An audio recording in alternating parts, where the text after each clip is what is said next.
Hello, नमस्कार। इस video में मीरा के शेष पदों की व्याख्या लेकर आपके सम्मुख प्रस्तुत हूँ। मीराबाई की भक्ति दाम्पत्य भाव की भक्ति मानी गई है। कृष्ण के प्रति उनका समर्पण, उनका निवेदन, उनकी भक्ति भावना प्रशंसनीय है। मीरा ने अपना पूरा जीवन कृष्ण को प्रसन्न करने में यानी कृष्ण की भक्ति भावना में लगाया है और यही उसके जीवन का ध्येय था।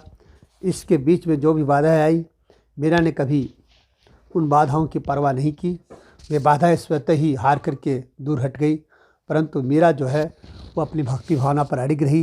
यही कारण है आज देश के कोने कोने में मीरा के पदों को गाते देखा जा सकता है, सुना जा सकता है।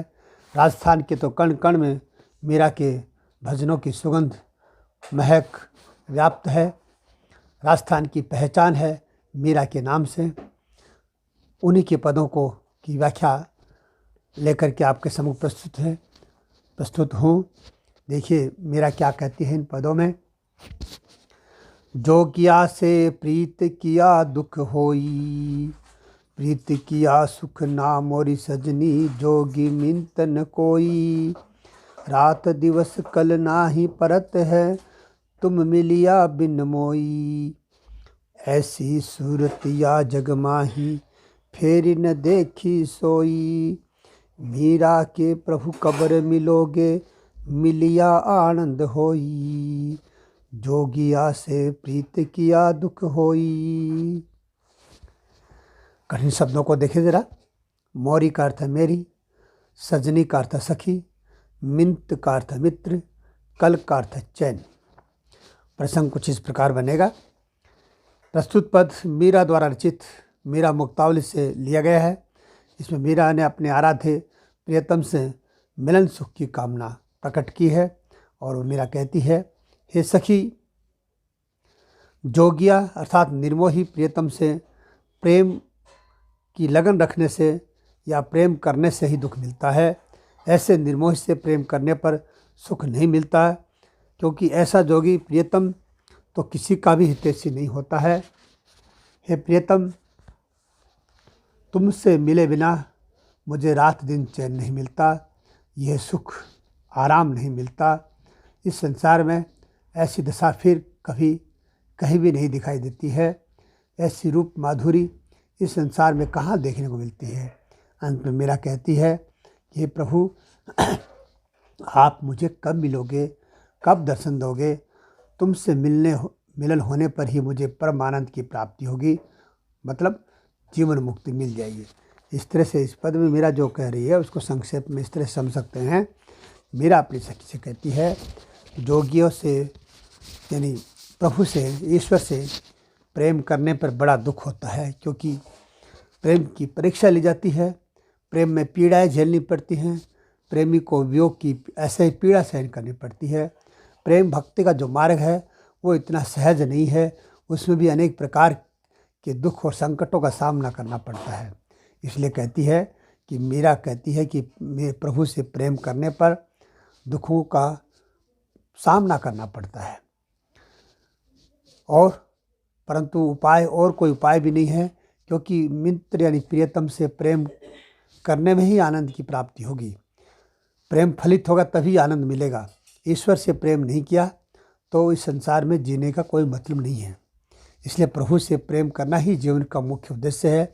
इसमें चाहे अनेक प्रकार के कष्ट आएँ तो आएँ, क्योंकि एक बार जब उस रूप के दर्शन कोई कर लेता है, उसको संसार की कोई और रूप सौंदर्य अपनी ओर आकर्षित नहीं कर सकता है। ऐसा है प्रभु, ऐसा उसका प्रेम। इसलिए प्रभु के दर्शनों की लगन जिसको लग जाती है वो दोबारा संसार की तरफ उसका मन आकर्षित नहीं होता है। उसे हमेशा हमेशा सिर्फ और सिर्फ कृष्ण का सानिध्य ही पाने की लालसा रहती है। ऐसे सच्चे भक्त की यही पहचान होती है कि वो हमेशा हमेशा के लिए ईश्वर के दर्शनों के लिए लालायित रहता है। ऐसा ही भाव मीरा ने इस पद में व्यक्त किया है। और इस पद की जो मुख्य बातें हैं, विशेष बिंदु भाषा शैली की दृष्टि से देखें तो यह है, मीरा ने अपने आराध्य को एक ऐसा प्रियतम बताया है जो एकदम योग्य है, यानी मोह माया से रहित है। इसी कारण वह प्रियतम के पास नहीं आ रहा है। मीरा ने प्रोसित पत्रिका की तरह स्वयं को विरह वेदना से पीड़ित बताया है। अंत में आराध्य प्रियतम से मिलन होने से परमानंद प्राप्ति की कामना की है। तीसरी बात यह है, इसकी शब्दावली जो है तत्सम मिश्रित है।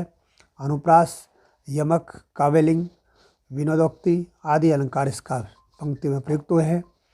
प्रस्तुत कुछ प्रतीकात्मकता और रहस्य की भावना इस पद में देखने को मिलती है, और भाषा शैली जो इसकी है वो राजस्थानी भाषा है, और पद की जो गहता है वो प्रशंस्य है। इस प्रकार इस पद में मीरा ने प्रभु भक्ति भावना प्रकट की है। नेक्स्ट अगला पद, शेष अगला पद देखें। हेरी मैं तो दर्द दीवानी होई, दर्द न जाने मेरा कोई, घायल की गति घायल जाने, की जिन लाइस होई, जोहरी की गति जोहरी जाने, की जिन जोहर होई, सूली ऊपरी सेज हमारी, सोवना किस विध होई, गगन मंडल पे सेज पिया की, किस विध मिलना होई, दर्द की मारी बन बन डोलूं, वैद मिला नहीं कोई, मीरा की प्रभु पीर मिटेगी, जद वैद सावरिया होई। इस पद के कुछ कठिन शब्दों को देखें। घायल का अर्थ है घायल, लाई का अर्थ लगाई, और गगन मंडल का अर्थ है आकाश, और उसका वास्तविक अर्थ है ज्ञान साधना के अनुसार शून्य या सहस्त्रार चक्कर, और पीर का अर्थ है पीड़ा। प्रस्तुत पद भक्त कवयित्री मीरा द्वारा रचित एवं उसकी पदावली से उद्धृत है। इसमें मीरा ने स्वयं को आराध्य प्रियतम के विरह में व्यथित बताया है, और वह अपनी प्रेम पीड़ा को व्यक्त करती हुई अपनी सखी से कहती है कि हे सखी, मैं तो प्रेम की पीड़ा से पागल हो गई हूँ, बावली हुई जा रही हूँ। मेरे इस विरह से उत्पन्न दर्द को कोई नहीं जानता है। हे सखी, घायल व्यक्ति ही घायल की गति को जान सकता है। जिसके कभी दर्द नहीं हुआ वो दर्द का अनुभव नहीं जानता है कि दर्द कैसा होता है। अनुभवी व्यक्ति ही उस चीज़ के बारे में बता सकता है। जिसने विरह की आग लगाई हो और प्रेम की पीड़ा दी हो वह भी जान सकता है। यानी प्रेम की पीड़ा दो लोग जान सकते हैं, एक तो वह जिसे अनुभव की है, एक वो जिसने ये प्रेम की पीड़ा दी है। अन्य व्यक्ति इस दर्द को नहीं जान सकता है। रत्न का मूल्य, हीरे मोती का मूल्य जौहरी बता सकता है, या जिसने जौहरात का काम किया हो वही जानता है। इसका अर्थ ये भी हो सकता है कि जिसने जौहर किया हो वही नारी जौहर की वेदना को समझती है। परंतु इस पद में वास्तविक अर्थ यही ज़्यादा सटीक बैठता है कि जौहरी हीरे मोतियों की कीमत जौहरी ही जानता है, जौहरात का काम करने वाला जानता है। बाकी आम व्यक्ति उस हीरे मोती की कीमत का आंकलन नहीं कर सकता है।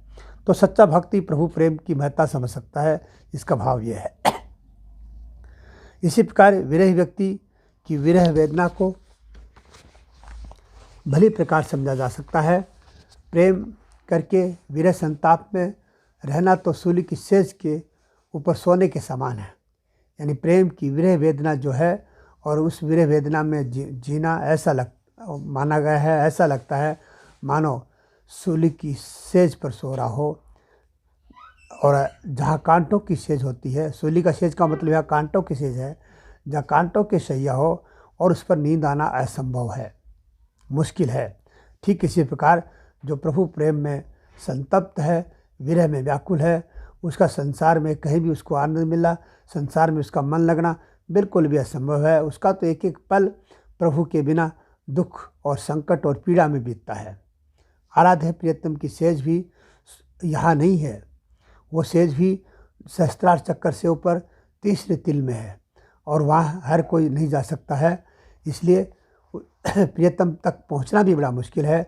अब तो एक ही उपाय है कि स्वयं प्रियतम अपने भक्त से आकर मिले और उसे अपने सैया पर विश्राम करने का अवसर दे। उस अगम्य स्थान पर उसे कैसे मिला जा सकता है? भाव यह है कि साधना का ये मार्ग बहुत ही कठिन है, परंतु उसे इतना भी कठिन नहीं है कि पाया नहीं जा सकता। मेरा कहती है उसके लिए गहन प्रेम, निष्ठा और लगन और धीरज की आवश्यकता है।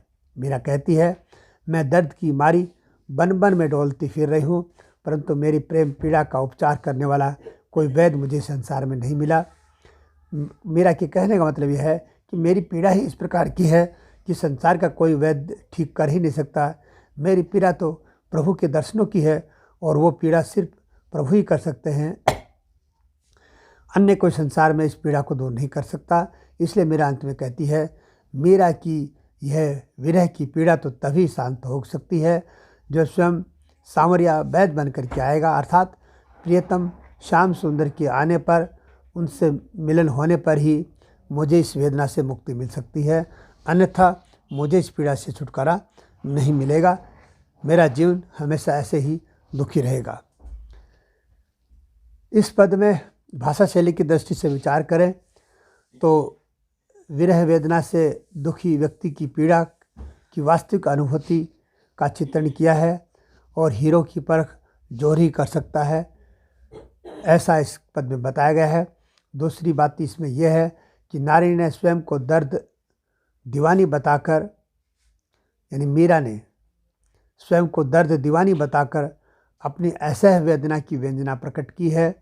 आराध्य प्रियतम की प्रेम भक्ति की भावना का चित्रण इस पद में देखने को मिलता है और इस पद में अनुप्रास, अर्थांतरन्यास, दृष्टांत और काव्यलिंग अलंकार देखने को मिलते हैं। पद की जो गहता है वो बहुत ही प्रशंसनीय कही जा सकती है। भाषा वही राजस्थानी। नेक्स्ट और अंतिम पद मीरा का, बावरी सी बही सोने भवन पे ठाड़ी होके, टेरत आहा दई, दिन नहीं भूख ऋण नहीं निंद्रा, भोजन भावन गई, लेकरी अंचरी अंसवन पूछे, उघरी गात नई, मीरा कहे मनमोहन प्यारे, जाता कछु न सही, विरहणी बावरी सी बही सुने भवन पे ठाई होके, टेरत आह दई, दिन नहीं भूख ऋण नहीं निंद्रा, भोजन भावन गई, लेकरी अंचरो अस्वन पूछे, उघरी गात गई, मीरा कहे प्रभु मोहन प्यारे, जाता कछु न कही। पदों में कुछ कठिन शब्दों को देखें। दई का अर्थ देव या देती हुई, निंद्रा का अर्थ नींद, उघरी का अर्थ उघड़ा, नग्न। प्रस्तुत अवतरण मीरा द्वारा रचित एवं मीरा मुक्तावली में संकलित पदों से लिया गया है। इसमें मीरा ने स्वयं को विरहिणी एवं प्रोषित पतिका के रूप में चित्रित कर अपनी कांता यानी प्रेम भक्ति भावना की व्यंजना की है और मीरा अपनी भक्ति भावना प्रकट करती हुई कहती है, विरहिणी तो एकदम पागल सी हो गई है। यानी मीरा अपने लिए कहती है कि वो विरहिणी है और वो पागल जैसी हो गई है। वह अपने सूने भवन पर खड़ी होकर दुख भरी आह निकालती हुई ऊंची आवाज़ में प्रियतम को पुकारती है, दर्शनों के लिए बुलाती है, पर जब प्रियतम नहीं मिलता, उसके दर्शन नहीं होते, तो वह प्रियतम को दोष देकर स्वयं अपने भाग्य को कोसती है। मानती है वह कि बहुत दुर्भाग्यशाली है, वह इस लायक नहीं है कि प्रभु उसको दर्शन दे सके। उस विरहिणी को दिन में भूख नहीं लगती और रात में नींद नहीं आती, उसको तो भोजन की रुचि ही समाप्त हो जाती है। वह निरंतर रोती रहती है और आंचल लेकर आंसू को पोंछती है, तो कभी उघड़े घात खुले बदन में भी घर से बाहर आ जाती है। यानी जब वह अपने आंचल से अपने आंसुओं को पोंछती है तो उसके शरीर के विभिन्न अंग लोगों को दिखने लग जाते हैं। उससे इस बात का आभास भी नहीं होता कि लोग उसके शरीर को ताक रहे हैं, लोग क्या सोच रहे हैं। वो ऐसे उघाड़े बदन ही बाहर आ जाती है। उस प्रेम के अंदर विरही को अपने शरीर का कोई होश आवास नहीं रहता है। इसी प्रकार की दशा भी मीरा को हो गई है। खुले शरीर में अटारी पर खड़ी हो जाती है और मीरा स्वयं को ऐसी विरहिणी मानती है और कहती है कि हे प्रिय मनोहर, तुमने जाते समय, प्रवासी होते समय कुछ भी नहीं कहा। मीरा को दुख है कि हे प्रिय, तुम यहाँ से जब मुझे छोड़कर गए तो जाते समय मुझे कुछ भी नहीं बताया, न ही कोई सांत्वना दी, न ही कोई संदेश भेजा, और जाने के बाद हमेशा हमेशा के लिए मथुरा में रहने लग गए। कभी आकर के मेरी खोज खबर नहीं ली, न ही तुमने मेरे तक संदेशा भेजा। भला ऐसी स्थिति में कोई भक्त प्रियतम जिए तो कैसे जिए, संसार में रहे तो कैसे रहे। ऐसी ही पागल जैसी दशा मेरी हो गई है।